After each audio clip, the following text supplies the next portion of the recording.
The way that we operated was really a reflection of our training and our focus, and being very conscious of the threat.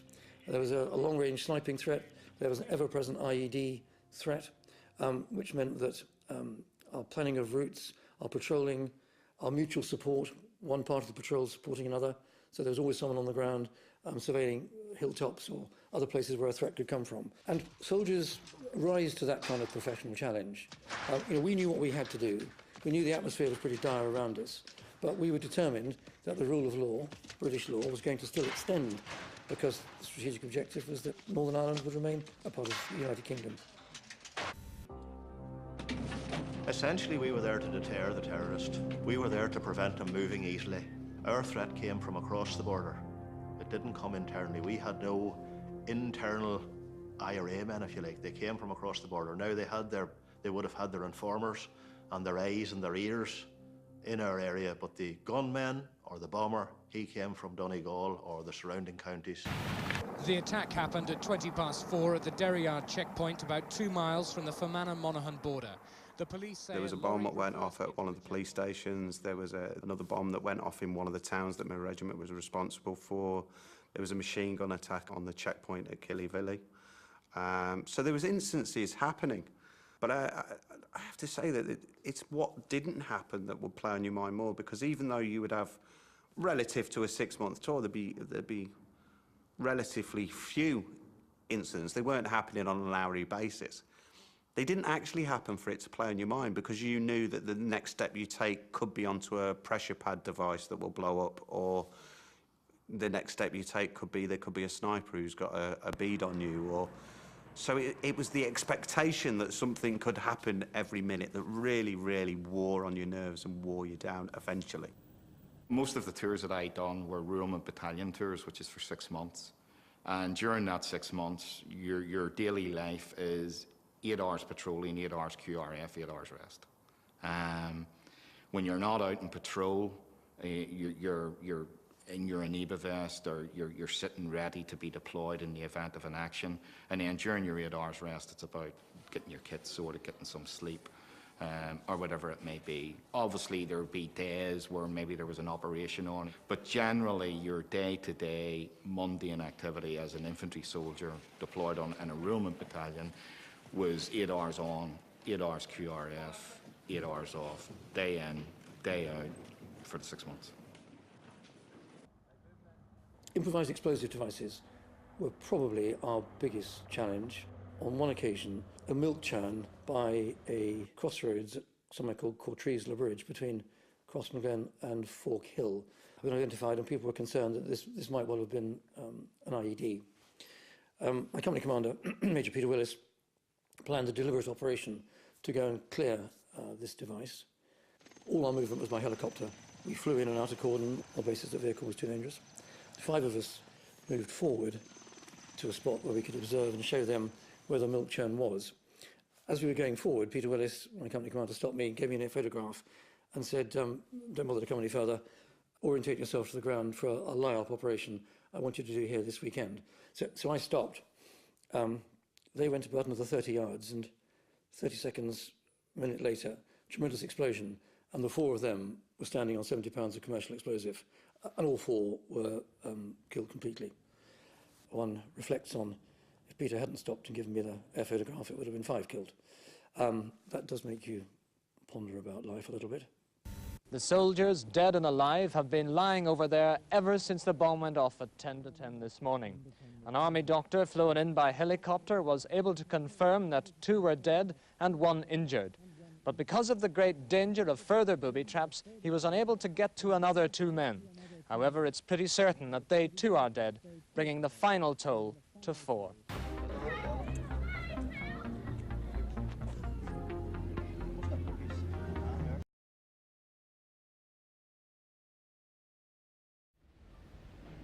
I remember on Armistice Day each year, those who I served with when I was a junior officer, who I served with and sadly lost their lives in the province. I remember on the 7th of February 1973, when I was briefing Corporal Dave Howell during a gunfight.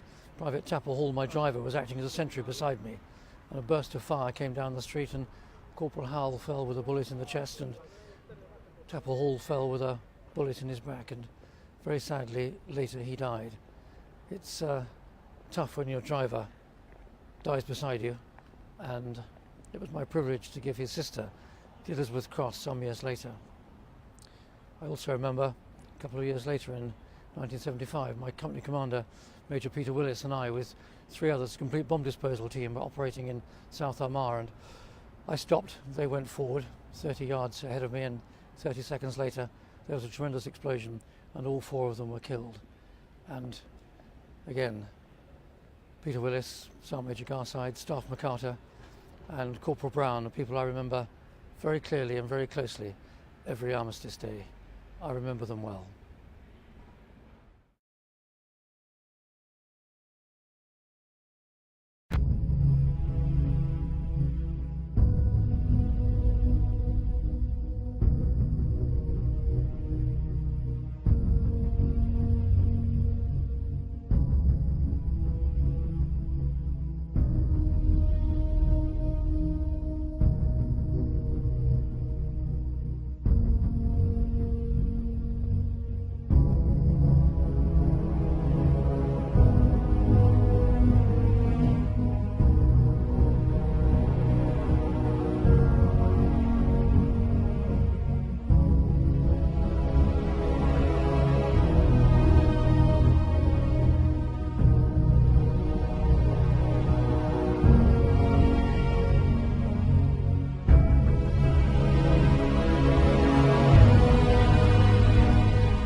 am down and all my soul so weary.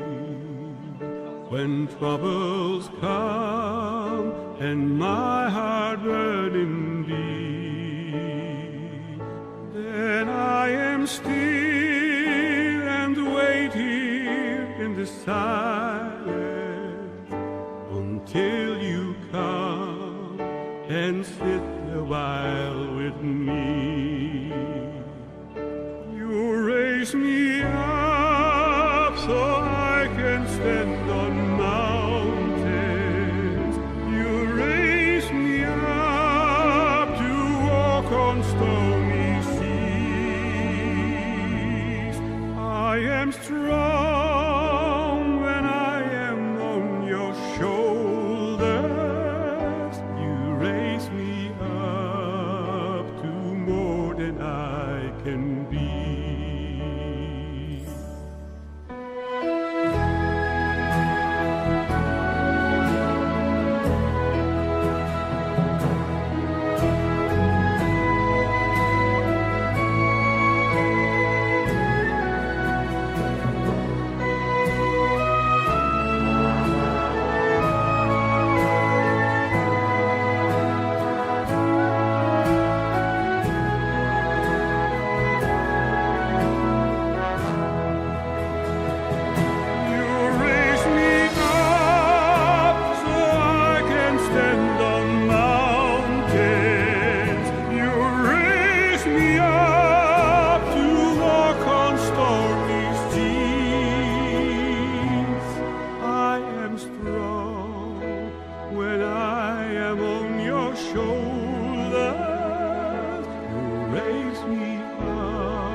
Raise me up to more than I can